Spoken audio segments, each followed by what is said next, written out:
안녕하세요. 네, 만나뵙게 되어서 너무 영광입니다. 저는 방금 이재기 목사님께서 소개해 주신 것처럼 조윤주 자매라고 하고요. 지난 몇 년간 하나님의 은혜와 또 인도하심 가운데 주님을 다른 나라에서 섬기는 선교사라는 이름으로 섬기다가 잠시 귀국해서 정말 계획하지 못했는데 하나님의 특별하신 은혜 가운데 오늘 이 대사랑 빚는 교회에서 제가 감히 저의 높으신 스승님의 여러분들 이 자리에 아마 이재기 목사님의 아름다우신 향기로운 그 신약교관을 기대하시며 오셨을 텐데 갑작스럽게 또 제가 여러분께 인사를 드리게 돼서 한편으로는 굉장히 송구스럽기도 한데 또 한편으로는 하나님의 특별하신 저를 향하신 그 은혜에 너무나 깊이 감사를 드리고 이 자리를 내어주신 목사님과 또 교회 교육자분들 또 하나님께 감사를 드립니다. 제가 기술 문명이 조금 약한데요. 제가 이걸 잘 사용할 수 있는지 모르겠네요. 이게 네. 다음 슬라이드가 슬라이드가 준비되는 동안 저는 사실 목사님 아까 잠시 소개를 간략하게 해주셨던 것처럼 저는 제가 한 번도 선교사란 이름으로 살게 될 거라고 사실 제가 어렸을 때에는 혹은 20대 청년의 때까지도 상상해 본 적이 사실 없었습니다. 항상 무엇이든 하나님께서 불러주신 자리에서 섬겨야지. 그런데 그게 제가 교회를 너무 사랑했기 때문에 교회 안에서 섬기는 자리를 주실 거라고 굳게 믿고 있었어요. 그런데 목사님 말씀하신 것처럼 미국에서 유학하던 중에 또 하나님께서 저의 삶의 방향을 틀으셔서 우리가 예상하지 못했던 하나님의 특별하신 은혜 가운데 방향을 틀으셔서 제가 지금은 이렇게 타문화권에 가서 예수님의 사랑을 전하는 일을 또 감사하게 하고 있습니다. 감사합니다. 네. 저는 사도행전 1장 8절의 말씀이 제가 선교사란 이름으로 불림을 받을 때마다 너무 감사한 위로의 말씀이에요. 오직 성령이 너희에게 임하시면 너희가 권능을 받고 예루살렘과 온 유다와 사마리아와 땅끝까지 이르러 내 증인이 되리라 하시니라. 이 말씀을 예수님께서 직접 제자들에게 남기시고 그리고 다시 하늘로 올라가셨잖아요. 근데 저는 제가 선교사란 이름, 제가 불광동 교회에서 자라면서 선교사님들 굉장히 대단하신 분들로 늘 알면서 배우면서 자랐는데 내가 과연 그 대단한 사람이 될 수 있을까라는 늘 회의감이 들 때마다 성령이 임하시면 권능을 받을 것이고 그 성령님의 능력으로 예수님의 증인이 되겠다라는 예수님의 약속의 말씀을 제 능력이 아니라 하나님께서 직접 이루실 것을 제가 알기에 이 말씀을 저의 평생의 약속의 말씀으로 붙들고 살아가고 있습니다. 또한 마태복음 여러분들 너무나 잘 아시는 저희 예수님께서 맡기신 큰 명령이죠. 너희는 가서 모든 민족을 제자로 삼아 아버지와 아들과 성령의 이름으로 침례를 베풀고 내가 너희에게 분부한 모든 것을 가르쳐 지키게 하라. 볼지어다 내가 세상 끝날까지 너희와 항상 함께 있으리라 하시니라. 그러니까 제가 해야 할 일은 가서 어느 나라의 사람이든 어느 민족이든 그분들에게 예수님께서 저에게 가르쳐 주신 것들을 함께 지키고 살아가는 일을 하면 될 것이고 그럴 때 주님께서 성령님께서 떠나지 않으시고 능력으로 항상 함께 하시겠다. 이 약속의 말씀이 없이는 저는 선교사란 이름으로 살아갈 수 없을 것 같아요. 근데 이 두 본문의 말씀을 통해서 하나님께서 저를 붙드시고 주님의 은혜 가운데서 이 이름으로 살아갈 수 있게끔 인도해 주고 계십니다. 많이 궁금하실 텐데요. 제가 목사님 잠깐 소개시켜 주실 때 전에는 멕시코에서 주님을 섬길 수 있는 특권을 누렸었고요. 지금은 제가 어디에 있냐면 세계 지도에서 북미에 위치한 캐나다에 있습니다. 캐나다 안에서도 온타리오주에 있는 토론토 많이 들어보셨을 텐데 토론토라는 도시에 있어요. 그런데 이렇게 제가 있는 곳을 선교지라고 캐나다 토론토를 소개해드리면 아마 굉장히 의아해하시는 분들이 많으실 거예요. 저기가 왜 선교지지? 토론토는 다양한 나라의 이민자들이 몰려드는 곳이기도 한데요. 무엇보다도 캐나다 정부에서 인구가 부족하기 때문에 사실 일어나는 일인데 각 나라에서 발생하는 수많은 난민들을 환영하고 있는 도시이기도 합니다. 그래서 사실 그리스도를 주라고 고백하는 우리에게는 하나님께서 하나님의 계획과 뜻 가운데에서 수많은 나라의 난민들을 그들의 삶의 자리에서 옮겨지게 하셔서 토론토라는 도시로 옮겨 놓으시고 그 자리에서 하나님 나라의 뜻과 우리 주 예수 그리스도의 아름다우신 복음을 들을 수 있는 기회를 이들에게 제공하고 있다라는 믿음으로 저는 그곳에서 사역을 하고 있습니다.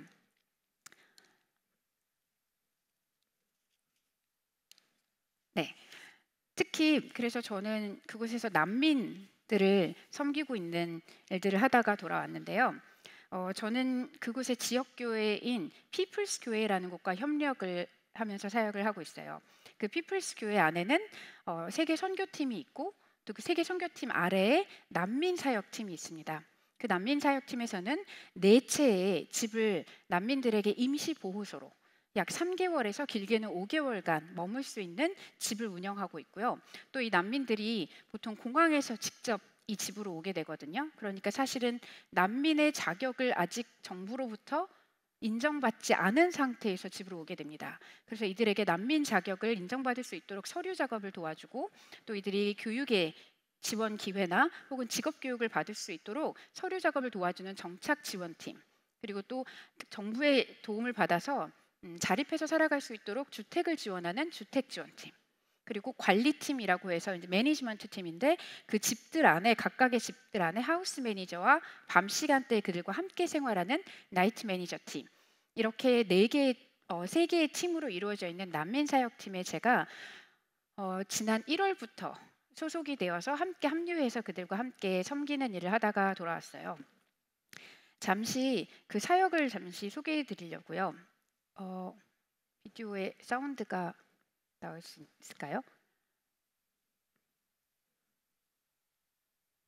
네.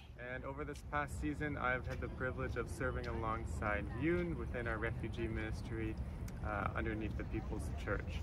And so one thing that we're noticing within Toronto and Canada is that we have had many refugee claimants coming into our cities and in our country over the past number of years. And we're noticing that God is doing this intentionally as they're bringing many people outside of a context that they can be reached with the gospel into Toronto that is very open to preaching and sharing the good news of Jesus Christ. And so he's not only sending us refugee claimants, but he's sending us people like Yoon to help us welcome them as a church and to help share the gospel with them. And so a response from the People's Church was to open up a number of refugee shelters within our city and neighborhoods. And so Yoon and alongside myself as a house manager have been able to work firsthand with these refugee claimants to help support them in their settlement work, to help pray for them and even pray with them and have some Bible studies with them as they're staying within our emergency shelters. And so that's been such a blessing to see people like Yoon and other workers within our city to help revive the Canadian church and hopefully many other churches around the world. So we thank you so much from Korea to supporting people like Yoon and helping our Canadian church to do the work that we've been called to do. So we thank you so much from here in Canada and Toronto, and we wish you many blessings. Take care. 네, 두 분은 저와 함께 같은 집에서 이제 사역했던 하우스 매니저인데 제가 이제 들어가게 된 과정을 잠시 소개를 시켜드리면 제가 캐나다에 들어간 지 지금 5년째 그곳에서 지내고 있어요. 그런데 외국인의 신분으로는 사실 난민들을 만나기가 쉽지가 않아요. 왜냐하면 캐나다 정부에서 난민들을 특별 보호하고 있기 때문이기도 하고 그들이 한번 정착 과정을 거쳐서 이제 캐나다에 정착을 하게 되면 더 이상 난민이란 이름으로 자신들을 소개하지 않죠. 그래서 그들을 만나기가 참 쉽지 않아서 첫 4년 동안은 기도하면서 피플스 교회와 함께 그곳에 처음 온 이민자들, 그러니까 새신자, 새 가족반 같은 곳인데 사실 믿음이 없는 사람들, 영어를 많이 배워야 하는 사람들을 대상으로 영어 성경 공부반을 같이 섬기면서 이제 복음을 전하고 그들을 섬기는 일을 약 4년간 했었어요. 그러면서 제가 또 어떤 자매와 함께 살면서 그 자매를 제자 양육을 하던 중에 이제 그 저와 함께 살던 자매가 건강의 문제로 캐나다를 떠나서 본국으로 돌아가야 되는 상황이 되었습니다. 그래서 저도 같이 이사를 했어야만 했거든요. 그래서 새로운 이사지를 놓고 주님께 기도를 드리면서 하나님, 제가 만나야 할 사람, 주님께서 준비시켜 놓으신 사람들, 제가 예수 그리스도의 복음을 전하고 섬겨야 할 사람들이 있는 집으로 저를 인도해 주세요. 제가 어디로 가야 할지 모르겠는데 단순히 좋은 집 혹은 돈, 재정적 조건이 맞는 집이 아니라 하나님께서 준비해 놓으신 사람을 만날 수 있는 그곳으로 저를 보내주세요 라는 기도를 막 시작하는 무렵이었어요. 그게 작년 11월 말이었고요. 근데 그 기도를 새롭게 다시 시작한 지 만 하루가 되지 않아서 전화 한 통을 받았습니다. 방금 영상에서 보셨던 그 하우스 매니저가 전화를 했는데요. 마침 그 집에 나이트 매니저 자리가 비었다는 거예요. 그러면서 제가 이전부터 난민들을 위해서 기도해 온 것을 알고 있는데 한번 그 자리에서 같이 섬겨보지 않겠냐고, 그 일을 놓고 같이 한 달 동안 기도해 보자라는 제안을 받게 됐습니다. 그래서 그 뒤에 12월 한 달 동안 난민 사역을 총괄하고 있는 리더와 또 저 하우스 매니저와 저 이렇게 3명이서 같이 하나님의 인도하심을 놓고 기도하던 중에 그 난민 사역팀을 총괄하는 그 리더분께서 저에게 말씀하시기를 기도 중에 하나님께서 이 팀 안에 선교사가 있으면 좋겠다라는 마음을 주셨다는 거예요.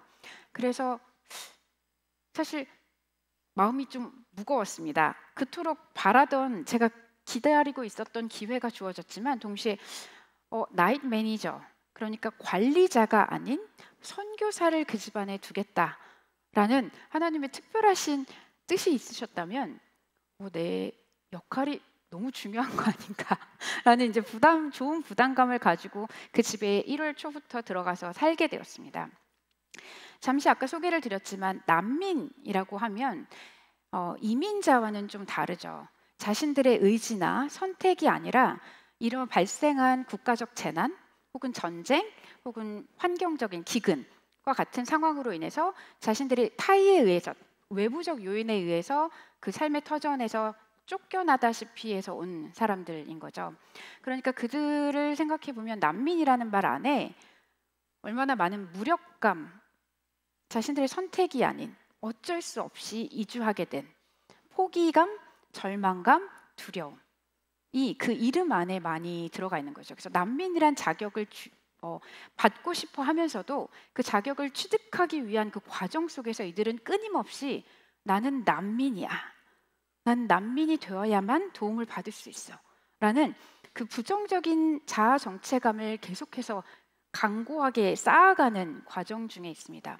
이들이 보통 캐나다 공항에 도착하면 공항에서 구세군이나 적십자 혹은 난민들을 돕는 사회단체로 연계가 되고요. 그 단체들에서 이렇게 임시보호소를 운영하는 피플스 교회와 같은 곳으로 전화를 걸어서 지금 그 집에 현재 자리가 있는지를 알아보고 또 성별과 국가와 인종들의 비율을 맞추어서 사람들을 보내줍니다. 그러면 이들은 공항에서 가방 한두 개를 들고 어떤 집인지 전혀 모르는 상태에서 택시에 태워져서 그냥 집 앞에 도착하는 거예요. 그래서 제가 했던 일이 뭐냐면, 보통 그 매니저니까 관리자잖아요. 근데 보통 하는 일이 지금 제가 보안상 그곳에서 약속을 하기를 이분들의 얼굴을 공개하면 안 된다라는 약속을 했기 때문에 이분들의 얼굴을 다 공개드리지 못하는 점을 먼저 양해를 부탁드리고요. 저 중에 몇 분 이제 얼굴이 나오신 분들은 이분들이 동의를 하신 분들이세요.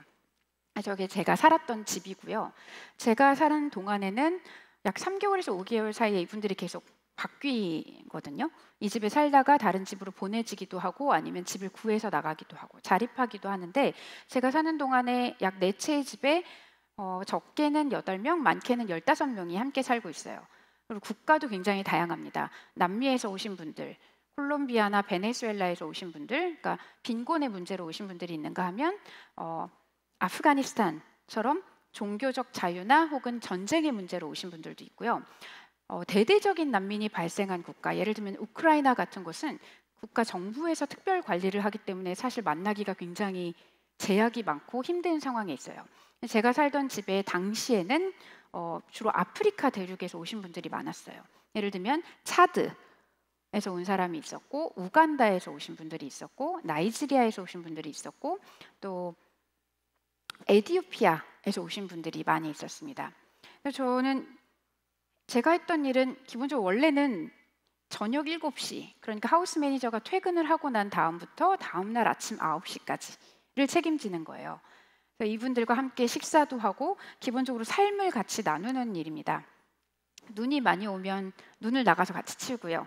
또 어쨌든 매니저니까 기본적으로 청소 관리를 해야 되거든요. 그래서 이분들이 살던 환경과 전혀 다른 곳에서 어떻게 청소하고 집을 관리하는지 뭐 이런 것들도 같이 도와주고요. 그리고 같이 식사를 많이 하고 또 가끔 언어가 전혀 통하지 않는 저기 계신 분 중에 한 분은 이제 프랑스어를 사용하는 아프리카 국가에서 오셨는데 언어가 전혀 통하지 않아요. 그러면 그때는 감사하게도 기술의 도움을 받아서 구글을 켜놓고 같이 기계를 통해서 이제 대화를 하기도 하고요.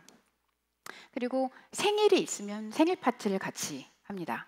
근데 이게 별거 아닌 것 같지만 난민분들이 일상을 잃어버리신 분들이거든요. 어떤 특별한 사건으로 인해서 삶이 갑자기 단절이 되어서 축하할 일이 전혀 없고 기뻐할 일이 전혀 없는 상태. 그런데 그때 가족은 전혀 아니지만 함께 사는 사람들과 공동체를 경험하면서 그 안에서 축하를 함께 하는 일이 있다라는 것 자체가 이분들에게 살아갈 힘을 약간은 보태줄 수 있는 일들이 되어줘서 이런 일들을 함께 하고 또 장을 같이 보는 거, 요리를 같이 하고 건강 관리를 해야 하니까 아침 조깅 클럽을 만들어서 같이 조깅을 나가기도 하고 그러니까 기본적으로 그냥 삶을 같이 나누는 일을 Hello, my name 했습니다. is Roxanne. I'm from Canada and I've been living here in Canada since March. And I remember the first day we met with June. I just go to the Red Cross Society, so then they just sent me to the Glendora house, one of the house from the People's Church. So I remember the first day she supports me. She just told me everything about the house, about their rules, so everything. And she also made breakfast for me. So while I'm living in Glendora house, she's so supportive. She's praying for every one of us, and she's very, very, very kind person. So I can say we have been through very many challenges. So, but she's supporting us. She's just always praying for us. This is because you Korean church is so encouraging and supporting you. So really want to say thank you to you. And so God bless you all. Thank you very much. Bye bye. 네, 제가 함께 살던 난민분 중에 한 분이시고 저분과 제가 같이 기도도 할 수 있었고 또 성경 공부도 같이 하면서 저분이 본인이 자원해서 감사 인사를 한국 교회들에 드리고 싶다고 해서 보내온 영상이에요. 네, 그래서 잠시 소개를 드렸고요. 그렇게 같이 살다가 약 3개월에서 5개월이 지나면 이제 지원을 받아서 이사를 내보내게 됩니다. 그래서 전날은 이사하는 날이었고요. 저 중에 계신 한 분은 이디오피아 분이신데 수단으로 선교를 가신 목사님이세요. 그런데 수단에서 선교하는 도중에 수단에 전쟁이 발생을 해서 난민이 되어서 가족들과 완전히 다 헤어지고 갑자기 고국으로 돌아가지 못하고 캐나다에 오셔서 그곳에 있는 이디오피아 교회들을 섬기고 또 제가 같이 사는 집안에 무슬림 분이 그 당시 2분이 계셨는데 굉장히 독실한 무슬림 신자들이었어요. 그래서 기도 시간을 얼마나 잘 지키는지 몰라요, 이들이. 그래서 진짜 도전을 많이 받았는데 아주 정갈하게 몸을 깨끗이 씻고 집안에 그 시간만 되면 와서 조용히 알라신에게 기도를 드리는 거죠. 그러면 저 사진 중에 계신 그 수단 선교사님과 제가 함께 그 자리에 가서 조용히 옆에서 저희도 기도를 합니다. 다른 하나님께 기도를 하는 거죠.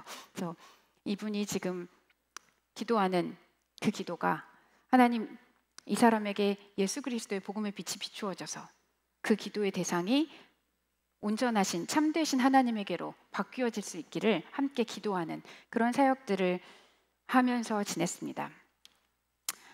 제가 그러던 중에 한 분의 이야기를 좀 소개시켜 드리고 싶은데요. 이분은 크리스티아나라는 자매님이십니다.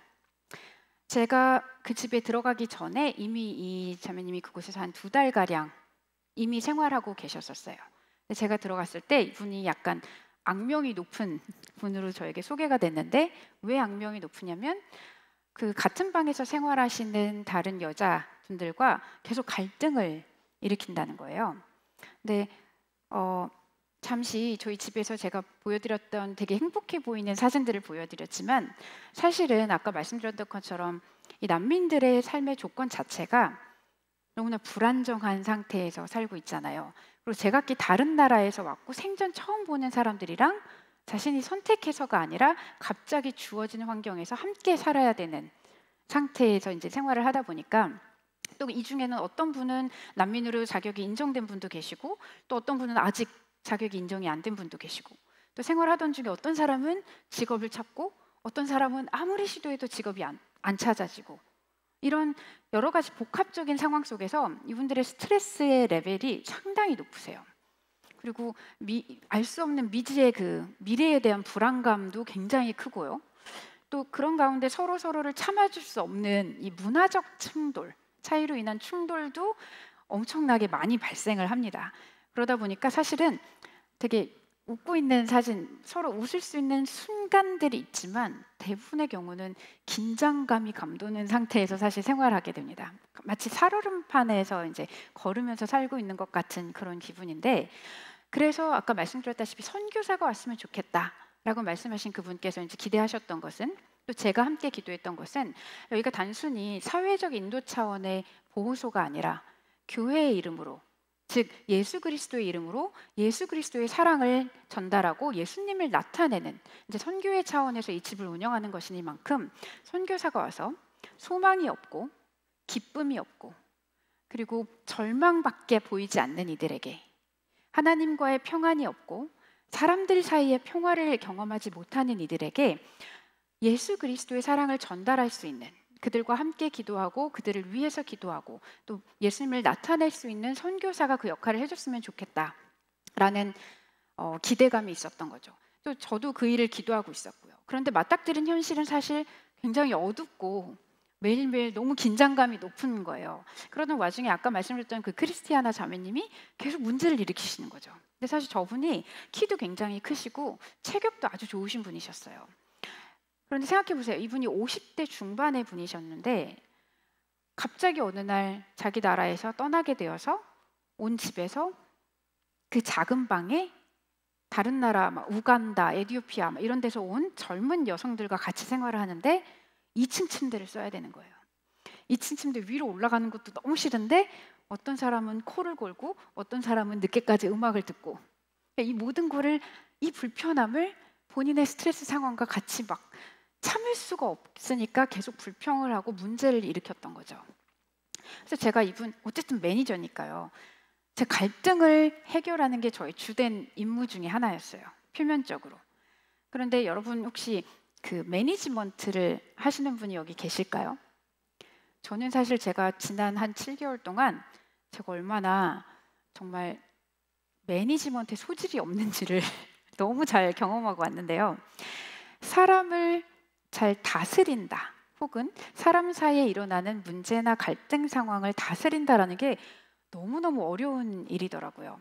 그런데 특별히 관계에 서로 신뢰관계가 없고 서로의 이해관계가 없이 그저 하루하루를 버티고 자기 자신의 생존만을 최우선으로 놓고 살아가는 사람들에게 갈등을 중재한다 하고 평화를 이뤄낸다라는 게 너무너무 저에게는 힘든 일이었어요.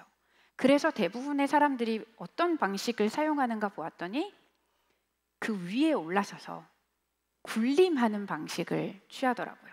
내가 이 집안의 매니저고 매니저의 말을 듣지 않으면 이 집에서 쫓겨날 수 있어. 실제로 많은 그 난민들의 임시보호처에서 그런 일들이 일어나거든요. 왜냐하면 너무너무 갈등이 많이 일어나고 이게 약간 서로 문화가 다르다 보니까 상식선이라는 게 달라요. 그러니까 그 두려움이라는 걸 관리의 기제로, 방법으로 사용하는 게 사실 가장 편안하고 어쩌면 가장 효율적이고 가장 쉽고 대중적인 방식인 거죠. 근데 저는 아까 말씀드렸다시피 선교사가 있으면 좋겠다라는 걸 처음부터 이제 기대하고 앞에 기도하면서 들어갔기 때문에 처음부터 제가 결심하기를 나는 그런 방식이 아닌 예수님의 다른 방식을 꼭 써야만 되겠다라고 결심하고 들어갔죠. 근데 이 크리스티아나 자매님이 아주 대표적으로 갈등을 많이 일으키는데 굉장히 두려움이 많으신 분이셨어요. 두려움이 많다 보니까 더 여기저기 부딪히시면서 내가 살아야 돼. 나는 어떻게든 여기서 생존해야만 돼. 이 불안감 때문에 더 많은 갈등을 일으키시는 분이셨던 거죠. 제가 낮 시간에는 매니저가 있으니까 사실 저에게 큰 책임이 없어요. 근데 보통 갈등은 밤 시간에 일어나더라고요. 네, 밤에 사람들이 모여들고 긴장감이 풀어졌을 때, 그때 사람들이 서로 충돌하고 이제 언성이 높아지는 거죠.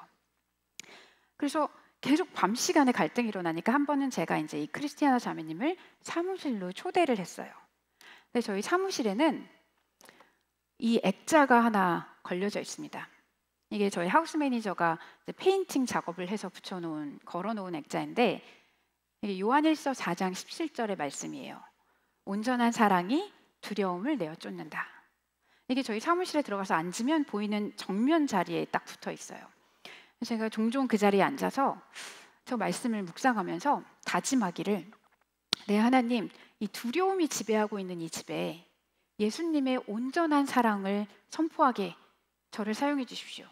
온전한 사랑이 없이는 이 두려움이 가득한 이 집안에 평화가 있을 수 없고 예수님의 사랑을 전할 수 없습니다. 그렇게 기도를 하고 있던 중에 이제 크리스티아나 자매님을 이제 초대를 하게 된 거죠. 처음에 이분이 안 들어오겠다고 했어요.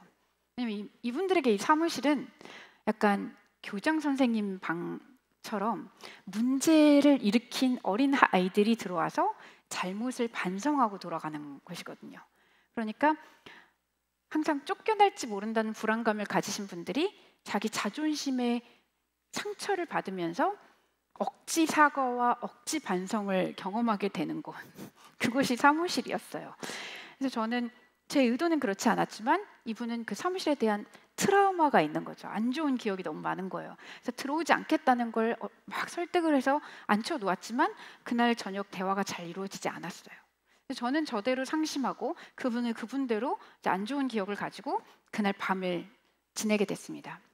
다음날 아침 일찍 정말 우연히 제가 되게 이른 아침에 사무실에 앉아 있는데 기도를 이제 하루를 시작하려고 사무실에 앉아 있는데 크리스티아나 자매님이 부엌으로 내려오시는 거예요. 그래서 이때다 싶어서 그분을 다시 잡고 같이 커피 한 잔을 하자고 사무실로 다시 초청을 했어요. 다른 사람들 아무도 없는 시간이니까 이분이 좀 다르지 않을까 싶어서요.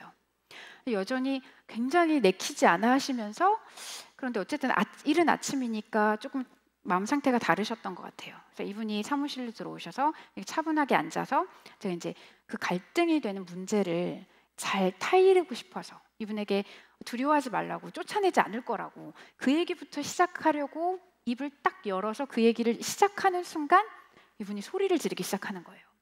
왜냐면 이분은 제가 너 이거 잘못했어, 너 한 번 더 하면 너 이번에 쫓겨날 수 있어 라는 말을 할 거라고 이제 생각을 하시는 거죠.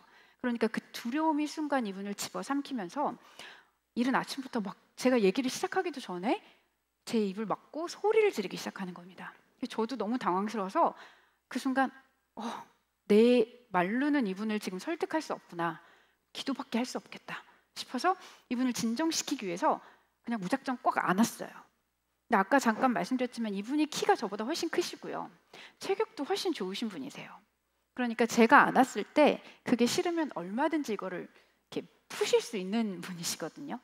그런데 두려움이 너무 많으시니까, 제가 매니저라는 자리에 있으니까 제가 아주 약한 힘으로 이렇게 안았을 뿐인데 못 빠져나가시는 거예요. 자기를 놔달라고 막 소리를 지르시는데 빠져나가지를 못하시더라고요. 그래서 제가 소리내서 기도하기 시작했어요. 하나님, 이분의 지금 마음속에 있는 이 두려움을 하나님 다스려 주세요. 하나님의 사랑이 임하게 해주세요. 하나님께서 돌보신다라는 걸 보여주세요. 하나님 이분을 사랑하시잖아요. 이렇게 기도하는 걸 들려드렸을 때 나중에 이제 그 자매님께서 저에게 얘기해 주셨는데 저도 그 자매님도 동시에 성령님의 만져주심을 같이 경험하게 되었어요. 어느 순간 이분이 잠잠해지시더니 막 흐느끼시기 시작하시더라고요. 그래서 그날 아침에 저희가 그 사무실에서 나올 때 서로 너무 감격해하고 진짜 평안을 갑자기 이루게 된 거예요. 그 두려움의 장벽이 무너지고 갑자기 이렇게 눈 녹듯이 정말 스르르 사라져 버리고 이분이 갑자기 너무 온순한 양이 되셔서 그렇게 돼서 사무실을 나오는 거를 저희 매니저가 출근을 하다가 보고 너무 놀란 거죠. 근데 제가 그게 약 3개월, 그 집에 들어가 산 지 3개월이 되는 시점이었어요. 저에게는 그 사건이 너무나 중요한 역할을 하는 계기가 되는 사건이었어요. 그 이후에 이 크리스티아나 자매님이 나중에 이 집을 떠나게 되는 시점에 같이 막 축하하는 파티를 했는데 그때 이분이 뭐라고 말씀을 하셨냐면요. 나는 이 집을 나가서 이제부터 캐나다 여기 토론토에 오는 모든 난민들의 엄마가 되겠다. 내가 이들을 섬기고 이 사람들에게 하나님이 살아계시고 예수님의 사랑을 전하겠다라는 그 고백을 선포를 하시고 떠나셨어요. 그래서 거의 제가 무슨 파송하듯이 기도하고 이렇게 보내드렸거든요. 물론 그 이후에 이분의 삶이 얼마나 그걸 신실하게 하고 계신지는 저는 확인할 길이 없어요. 그러나 저의 믿음은 하나님께서 시작하신 일을 하나님께서 계속 하고 계실 거라는 믿음이 있어요. 근데 어쨌든 그때 그 사건을 저만 본 것이 아니라 그 집에서 일하고 있는 다른 분들, 섬기고 있는 분들, 그리고 함께 살던 분들이 그분의 변화를 다 같이 경험하고 이렇게 목격하게 된 거죠. 그래서 그게 하나님께서 저에게 확신을 주시는 계기가 되었어요. 솔직히 말씀드려서 저는 나는 매니지먼트를 너무 못하고 이 사람들이 나를 두려워하지도 않고 그리고 사실 3개월 후에 이 사람들이 떠나는데 이게 과연 선교사로서 제자를 삼을 수 있는 자리가 맞을까? 라는 회의감이 들 무렵이었거든요. 그 3개월 되는 시점이.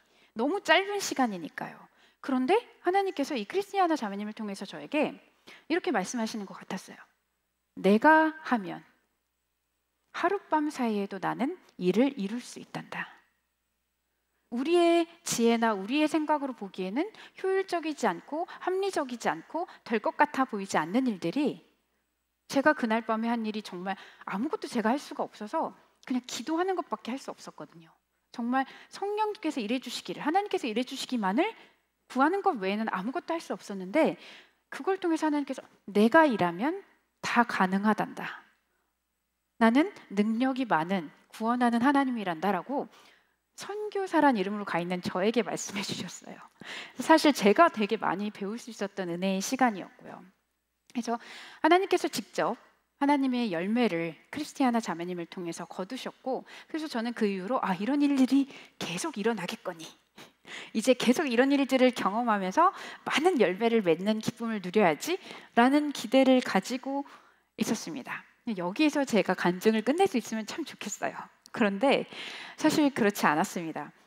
그 이후에도 이제 집안 사람들이 바뀌는 거죠. 이 3개월까지 지내던 분들과 참 좋은 관계를 맺었는데 이분들이 다 떠나가기 시작했어요. 그리고 갑자기 새로운 나라의 사람들이 막 몰려 들어오기 시작했습니다. 그런데 특정 국가의 사람들이 5명이나 왔어요. 제가 총 아이들까지 합해서 그때 11명이 같이 살고 있었는데 5명이 한 문화권의 사람들인 거예요. 근데 이 문화의 특징 중에 하나가 여자는 이분들의 나라에서 여자 입에서 공신력이 있는 말이 이렇게 나온 적이 그런 걸 경험해 본 적이 없는 분들이신 거예요. 그러니까 즉 여자는 여자 말은 들을 이유가 없고 별로 들을 필요가 없는 그런 문화권의 분들이셨어요. 그러니까 이분들이 나빠서가 아니라 굳이 여자 말을 네, 두 번째로 약간 원초적이긴 하지만 일단 덩치가 크고 목소리가 커야 이렇게 말이 먹히는 문화의 분들이셨어요. 그러니까 이분들과 저와의 관계가 문제가 되기 전에 같이 사는 다른 분들과의 관계에서 이제 갈등이 갑자기 많이 생기기 시작했어요. 네, 그래서 어떤 나라의 아프리카의 분들은 굉장히 신사적이거든요. 그래서 갈등을 굉장히 싫어해요. 그래서 회피를 많이 하는 분들이 있는가 하면 이제 이분들이 막 소리를 높이고 막 본인들의 생존과 편의를 이제 앞세우고 생활하다 보니 서로 간에 갈등이 계속 발생해서 이걸 참을 수 없어서 저에게 가지고 오는 거죠. 그러면 제가 해야 되는 역할이 이분들에게 잘 타일러서 이렇게 하면 안 된다. 우리 집안에서 모두가 함께 평화롭게 살 수 있도록 서로 돕자라고 타일러야 되는데 문제는 제 말이 먹히지 않는 겁니다. 그래서 이분들이 어느 날 저에게 소리를 질러대기 시작했어요. 왜냐하면 사실 스트레스가 너무 높은 집안에서 뭐가 됐든 그게 누가 됐든 갈등이 일어나는 걸 보는 것 자체가 또 스트레스거든요. 집에서 좀 평화롭게 쉬고 싶은데 나와 다른 사람과 지내면서 이게 너무너무 불편하고 싫은데 동시에 그 사람들이 싸우는 걸 보는 건 너무 지옥 같은 일이거든요. 그래서 이분들이 매니저인 저에게 소리를 질러대는 걸 보고 많은 분들이 또 스트레스를 받기 시작했어요. 그래서 어느 날부터 이분들이 다른 매니지먼트 팀에게 제가 문제라고 저를 고소하기 시작했어요. 왜냐하면 갈등을 잘 해결하지 못해서 우리가 점점 문제를 많이 만드는 거야 라고 이제 얘기를 하는 거죠. 그런 일들을 계속 겪으면서 저는 몰랐는데 제 속에 두려움이 차츰차츰 쌓여가고 있었던 거예요. 처음에는 제가 분명히 하나님 이 집에 너무 많은 두려움이 지배하고 있습니다. 저는 두려움이 없으니까, 저는 예수 그리스도 안에 있으니까, 저는 예수님의 온전한 사랑을 알고 있으니까 저를 통해서 이 두려움을 몰아내 주세요. 예수님의 사랑을 전달하게 해주시고 몰아내 주세요라고 되게 자신만만하게 기도하면서 들어왔는데 거기서 지내는 시간 동안 어느 순간 서서히 저 속에 이 사람들이 가지고 있는 두려움이 저에게도 오기 시작했던 거예요. 그런데 말씀드렸던 것처럼 저는 집에서 살고 있는 상황이었어요. 그러니까 월요일부터 일요일까지, 아침부터 저녁까지 24시간. 사실 이렇게 분리되어 있는 공간이나 시간을 찾아서 이렇게 따로 나가기가 쉽지 않은 상황이었죠. 그런 상태에서 저에게 계속 소리를 지르시는 분들이 한 6분 정도가 일주일 안에 연속해서 그런 일들을 경험하고 난 후에 저에게 공황장애라는 게 이제 생기기 시작했어요. 그래서 이제 많이들 아시겠지만 공황장애의 증상 중에 하나가 호흡곤란이 오는 거죠. 그래서 어떤 날 밤에는 그냥 제가 나가서 이분들이랑 같이 시간을 보내고 같이 기도하고 이분들을 위로하고 그 일을 해야 되는데 방 안에 틀어박히거나 이제 사무실에서 숨는 거예요. 제가 숨어서 정말 이렇게밖에 기도가 안 나오더라고요. 하나님 살려주세요. 제가 숨을 잘 못 쉬기 시작하니까 하나님 살려주세요. 이렇게밖에 기도를 못하고 사람들을 만나기를 꺼려하기 시작했어요. 그런데 그중에 저에게 진짜 소리를 많이 지르신 한 여자분이 계셨는데 그분이 어느 날 저에게 이렇게 오시더니 되게 웃으면서 너무 친절하게 웃으면서 이렇게 얘기하시는 거예요. 너는 우리 집의 엄마야. 너 엄마가 애들이 엄마한테 침 뱉고 엄마 막 때리고 그럼 어떻게 하는지 알아? 엄마는 그 침 쓱 닦고 애가 엄마를 때리든 말든 애를 꽉 안아줘야지. 너 우리한테 그렇게 해야 돼. 네가 이 집의 엄마잖아. 저한테 그렇게 얘기를 하는 거예요. 다 맞는 말이거든요. 그런데 제가 그 말을 들으면서 야 근데 너가 나한테 침 뱉고 있고 너가 나한테 때리고 있는데 지금 네가 나한테 그 말을 하는 거야? 너 나한테 지금 엄마라고 얘기하는 거야?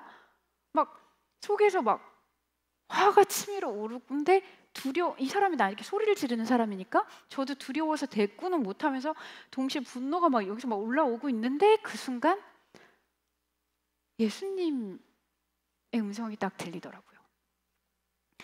있잖아, 내가 너를 그렇게 사랑했어. 네가 나를 향해 등지고 나를 향해 침 뱉고 나에게 폭력을 휘두를 때 그때 내가 너를 그 침을 닦아내고 내가 너를 꽉 안고 그렇게 내가 너를 사랑했다라고 말씀하시는 거예요.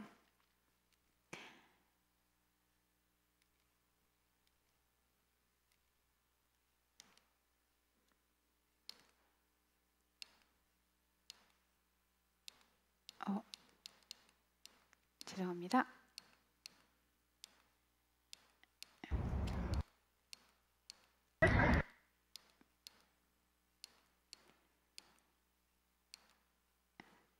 그 요한복음에 있는 말씀인데요.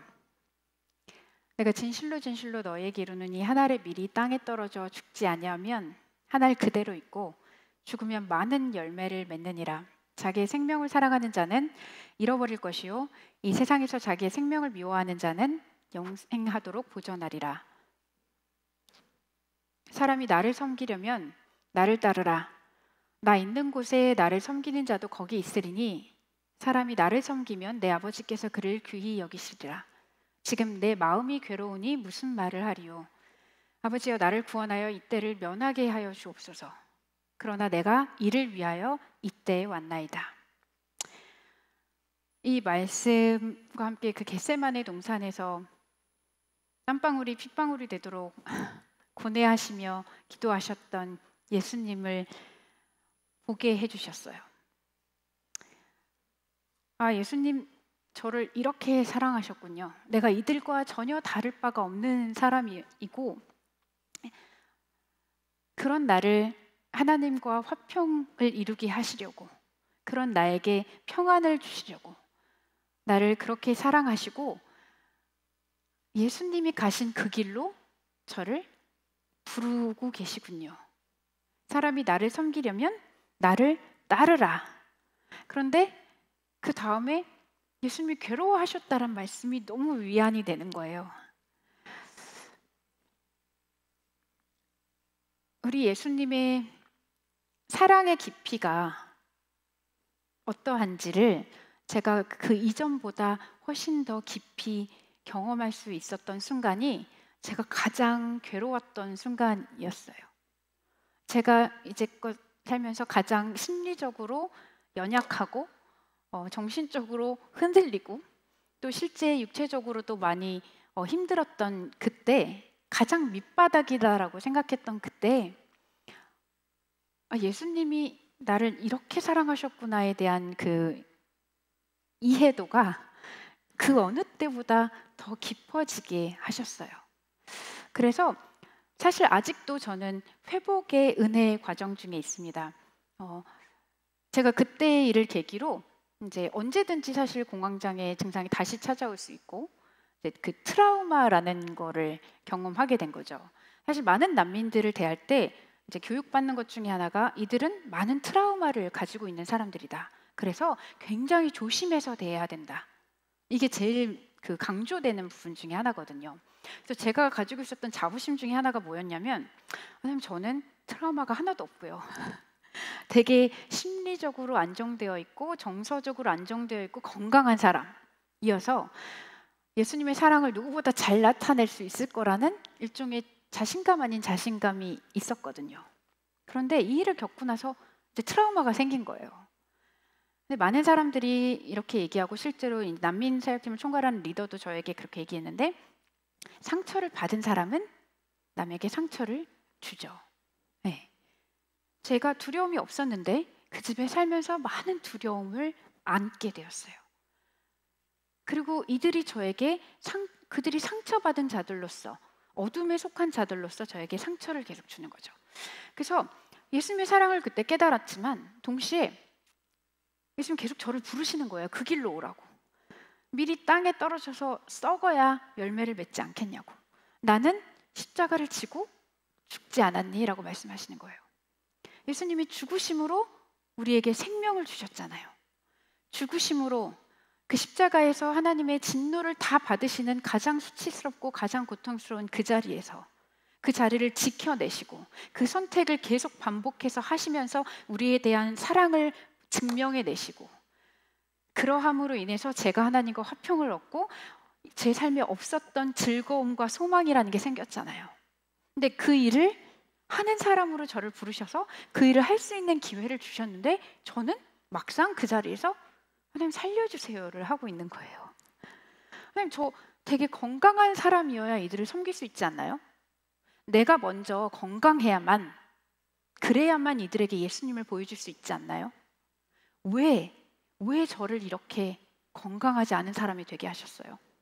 세상 사람들이 말하는 그 트라우마, 제가 없어야 이들을 품에 안을 수 있지 않을까요? 그런데 전혀 제가 선교사라고 말하면서도 생각하지 못했던 방식을 저에게 가르쳐 주시는 거예요. 네가 나를 보여주려면 내 방식대로 살아야 하지 않겠니? 나의 사랑을 전하겠다라고 말하면서 단순히 돈을 주거나 단순히 봉사만 하는 것으로 되겠니? 난민들, 아까 계속해서 말씀드리지만 이들이 겪고 있는 어두움, 절망, 소망 없고 기쁨이 없고 아무런 정말 희망이 없는 진짜 어두움 속에 있는 사람들에게요. 그 사람들에게 진짜 뭔가 회복과 치유와 기쁨을 주고 싶다면 웬만한 거 가지고 안 되더라고요. 적당한 돈, 계속 돈이 필요해요. 적당한 도움, 끊임없이 달라고 해요. 이들에게 진짜 이들의 삶에 참 변화가 일어나려면 모든 사람에게도 마찬가지지만 특히 너무 명확하게 예수님 외에는 아무것도 이들에게서 변화를 일으킬 수 없어요. 그러니 제가 이들에게 해야 하는 일은 밥 해주고 청소해주고 이게 아니고요. 그냥 적당히 앉아서 편안한 시간에 깨끗하게 기도 같이 하고 이게 아니고요. 이들이 저에게 소리를 질러대는 그 순간 진짜 저를 조종하기 위해서 저에게 말하는 거죠. 침 뱉고 내가 너를 침 뱉고 때려도 넌 나를 안아야지. 그걸 저를 조종하기 위해서 하는 말인 거 알지만 예수님께서 다 아시고 선택하셨던 것처럼 저는 그 순간 예수님의 음성만 들으면서 이들을 안아야 되는 거더라고요. 그래서 사실 어떻게 보면 부끄럽지만 저는 그 크리스티아나 자매님 외에는 이렇다 할 열매는 사실 보지 못했어요. 그 이후에. 그런데 하나님께서 저를 계속 가르쳐주고 계시는 걸 경험하고 왔어요. 그리고 더 넓고 높고 더 넓으신 예수님의 사랑을 전보다 훨씬 분명하게 보고 왔어요. 우리 예수님은 온 우주를 창조하신 하나님이시죠. 그런데 그분께서 하나님의 영광과 하나님이라고 불리실 수 있는 그 모든 자격과 지위를 내려놓으시고 자기를 비우시고 종의 형체를 지니셨고 죄인의 자리에 서셔서 죽기까지 우리를 사랑해 주셨죠. 그리고 그 사랑을 우리에게 주시고 그 사랑을 우리에게 맡기셨습니다. 제가 선교사란 이름으로 살고 있지만 타문화권에서 살고 있지만 우리 모두가 믿고 또 알고 계시다시피 저희 모두는 선교사로 부름을 받았지요. 모두 예수 그리스도의 죽으심으로 생명을 받았고 모두 예수 그리스도의 저 사랑으로 세상을 섬기라고 부름을 받았습니다. 저 나오기 직전에 기도해 주셨을 때 그 기도를 들으며 정말 감동이 많이 됐는데요. 이 땅에는 소망이 없고 이 땅에는 어두움이 지배하고 있습니다. 난민들에게는 그게 조금 더 잘 보이는 일뿐이라고 생각합니다. 어떤 자들이 감추고 있을지 모르지만 그 내면에는 영혼의 어두움이 있고 상처가 있고 소망 없음, 기쁨 없음, 그 모든 삶 가운데 생명과 평화를 가져다 주시는 예수 그리스도를 나타내는 그 일에는 이 자리에 계신 한 분 한 분 모두 동일한 같은 부르심을 받았다고 저는 믿습니다. 동시에 그 일을 가능하게 해주시는 성령님의 권능도 우리 모두에게 있다고 믿습니다. 그래서 저는 오늘 저의 이 간증이, 저의 나눔이 여러분에게 격려와 위로가 되기를 소망합니다. 저는 사실 한동안 굉장히 실패와 패배감에 괴로웠거든요. 나는 예수님 따르겠다고 자신 있게 소리치며 갔고 저들을 위해서 저도 목숨을 버리겠습니다 막 소리를 지르며 아주 자신 있게 갔는데 그런데 저는 정작 그 자리에서 한 일 중에 제일 많은 일이 하나님 살려주세요. 도망가게, 여기서 나가게 해주세요 였거든요. 그런데 우리 주님은 그런 자에게 계속해서 초대하고 계시더라고요. 마치 예수님을 배반했던 베드로에게 다시 찾아오셔서 더 큰 일을 맡겨주시는 것처럼 우리 모두를 그렇게 부르시는 예수님의 부르심에 겸손과 소망으로 함께 나아가기를 주님의 이름으로 축원드립니다. 저의 기도의 제목이 있습니다. 이렇게 기도해 주세요. 난민들과 함께 다윗의 기도를 함께 진정으로 고백하고 싶습니다. 내가 여호와를 항상 송축하며 내 입술로 항상 주를 찬양하리이다. 내 영혼이 여호와를 자랑하리니 곤고한 자들이 이를 듣고 기뻐하리로다. 나와 함께 여호와를 광대하시다 하며 함께 그의 이름을 높이세. 내가 여호와께 간구하매 내게 응답하시고 내 모든 두려움에서 나를 건지셨도다. 아멘. 이 찬양을 모든 난민들과 함께 힘있게 주님께 고백함으로 하나님께 영광을 돌려드리고 싶습니다. 두 번째로는 이 말씀으로 기도해 주십시오. 주님께서 제가 불평했을 때, 하나님 제가 왜 건강한 모습으로 섬길 수 없죠? 저는 그 누구보다 심리적으로 정서적으로 안정된 사람인데 근데 이렇게 상처와 트라우마를 안고 막 공황장애 증상 있고 이게 하나님께 은혜가 됩니까? 영광이 됩니까? 라고 불평했을 때 이 말씀으로 저에게 주셨습니다. 내 은혜가 내게 족하도다. 이는 내 능력이 약한 데서 온전하여짐이라 하신지라. 그러므로 도리어 크게 기뻐함으로 나의 여러 약한 것들에 대하여 자랑하리니 이는 그리스도의 능력이 내게 머물게 하려 함이라. 그러므로 내가 그리스도를 위하여 약한 것들과 능욕과 궁핍과 박해와 곤고를 기뻐하노니 이는 내가 약한 그때에 강함이라. 제가 경험한 일이 뭐 그렇게 대단한 엄청난 박해와 궁핍은 아니었어요. 그런데 저의 약함은 분명히 있었습니다.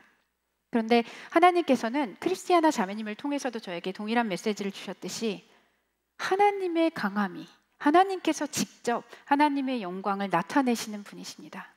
저의 약함에 갇히시는 분이 아니라 오히려 제가 약하기 때문에 그 약함을 통하여 하나님의 강하심을 아름답게 보여주실 것이라 믿습니다.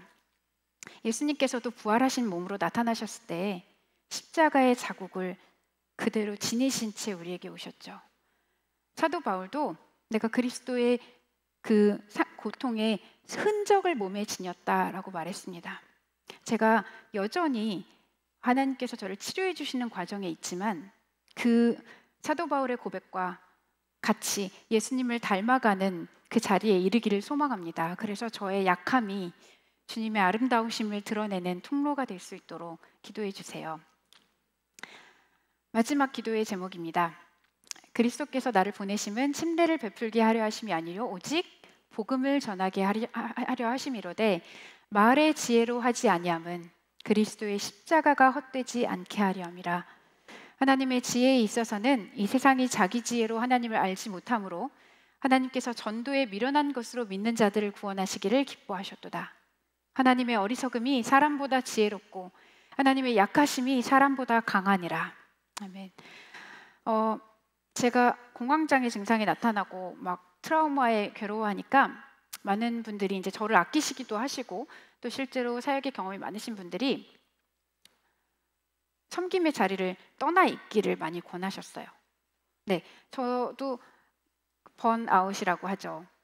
쉬지 못해서 일어나는 그 증상에 대해서 제가 이제 미국에서 잠시 그 목회 상담학을 공부를 했거든요. 그래서 그것의 위험성에 대해서 너무 잘 알고 있고 어떻게 대응해야 되는지 잘 배웠었습니다. 교육을 받았고요. 그런데요, 경험을 하면 할수록 예수님께서 사람 군중들이 많이 모이고 많이 피곤하실 때마다 새벽 미명에 한적한 곳으로 나가셔서 따로 아버지 하나님과 교제를 하셨죠. 그런데 그럼에도 불구하고 그 자리를 떠나신 적은 없더라고요. 제가 기도를 부탁드리기는 하나님의 능력을 의지함으로 제가 제 자신을 너무 많이 보호하려고 세상의 지혜를 의존하지 않기를 원합니다. 때로는 죽음까지 가게 하시는 하나님의 은혜가 은혜로 정말 영광으로 돌려지기를 바랍니다. 세상의 지혜가 아니라 오로지 하나님의 방법, 말씀드린 것처럼 때로는 두려움을 사용하고 싶고 그 어떤 사람들보다 우위에 서서 섬김이라는 말을 하지만 그들의 윗자리에 서서 권력을 사용하고 힘의 논리를 사용하고 싶을 때 그런 세상의 지혜나 방법이 아니라 종의 형체를 덧입으시고 자신을 온전히 내려놓으셨던 예수님의 방법을 그대로 사용할 수 있도록 그 힘과 능력을 성령님께 끊임없이 공급받을 수 있도록 저를 위해서 기도해 주시기를 부탁드리겠습니다. 저에게 이 기회를 주신 이 시간을 너무나 감사드리고, 저는 사랑빛는 교회는 저뿐만 아니라 사실 많은 분들이 기대하고 있는 교회라는 사실 여러분들 잘 아실 거라고 생각합니다. 사랑을 빚어가는 교회잖아요. 예수님께서 사랑을 빚어내시는 공간이시고, 그분들을 이 교회를 통하여서 이 세상에 계속 예수님의 사랑을 빚어내시는 곳이잖아요. 예수님께서 저에게 주신 가장 큰 명령이 하나님을 사랑하고 온 마음과 힘과 뜻을 다해 사랑하고 이웃을 사랑하는 일이잖아요. 그런데 저는 선교지에서 사랑이 얼마나 힘든 일인지를 사실 경험하고 왔거든요. 그게 내 능력으로는 절대로 할 수 없는 일이고, 오직 예수님의 사랑으로만, 그 사랑 안에 거할 때에만 그 사랑을 빚어낼 수 있구나. 내 안에 끊임없이 성령님께서 그분의 사랑을 빚어내실 때 그 사랑을 나타낼 수 있구나를 그 어느 때보다 뼈저리게 배우고 왔거든요. 그래서 오늘 제가 이 자리에서 사랑 빚는 교회에서 이 간증을 나눈다는 것이 저에게 굉장히 큰 은혜가 되고 격려가 되었습니다.